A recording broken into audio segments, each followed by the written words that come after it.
Yooka-Laylee was made as a love letter to Banjo-Kazooie fans that wanted the collectathon genre back. After that game came out to honestly mixed reviews, I know I was anxious to see what new ideas Playtonic was going to pull out, and on October 8th, 2019, we found out in the game Yooka-Laylee and the Impossible Lair. This game has, in general, been better received than the first game, and today, I want to take a look as to why, and I want to look at this game and determine where it falls on my list. If Yooka-Laylee is inspired by Banjo-Kazooie, then the Impossible Lair is definitely inspired by the Donkey Kong Country series.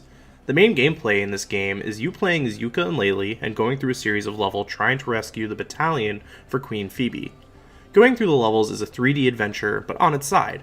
While all of the models and environments and characters appear 3D, you'll be playing through these levels in a 2D fashion. You get to dash, jump, and throw things as you platform your way through the 40 incredible levels in this game. On top of that, you're also trying to collect quills for buying things, and hidden twit coins for everyone's favorite snake, Trouser. Overall, I really enjoy the main gameplay, and I want to give the base gameplay 63 points. Now, I just mentioned before that there are 40 levels, and it's really interesting how the developers made that so.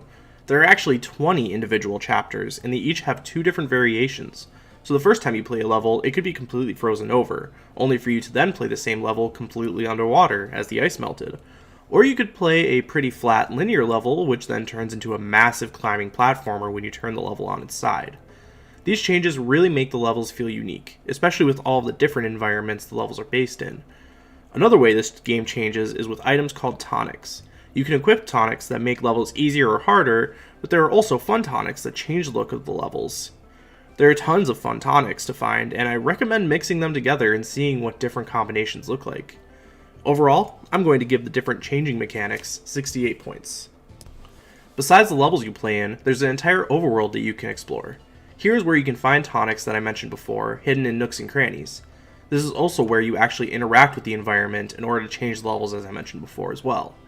The overworld in Yooka-Laylee and the Impossible Lair really goes out of its way to make the direction you're supposed to take clear, but also has tons of hidden secrets to explore. If you played the first Yooka-Laylee, you also recognize a whole cast of characters that have cool effects in this game. Last thing I want to mention on the overworld, it also contains some secret battalion members for you to find, which is an adventure all on its own. For me, I'd say the overworld is worth 58 points. The climax of this game is in the titular Impossible Lair. You can try and fight your way through the lair at any time. In fact, you have to attempt it at least once in the very beginning. I mentioned previously that you're collecting bees for the battalion. Well, each bee you get after beating a chapter earns you 1 extra hit in the Impossible Lair. The lair is the ultimate platforming and combat challenge. It can take up to a half hour to complete. You have to fight Capital B, go through platforming that takes inspiration from every enemy and every environment type in the game. I had to get 40 of the game's 48 battalion soldiers to conquer this lair, and I made it out with only 1 left. I will say this is extremely challenging compared to the rest of the game. I can see inexperienced gamers going through the entire gaming easy enough, then getting to the lair and having no choice but to give up or keep fighting for hours and hours. After all, there's no checkpoints in the lair. If you die, you have to start from the very beginning. All in all, I want to give the Impossible Lair 66 points.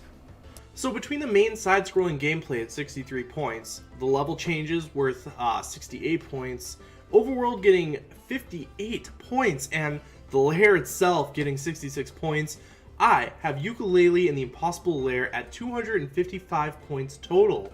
This puts it lower than games like Paper Mario and Super Mario Odyssey, but it's above games like the new God of War and Overwatch.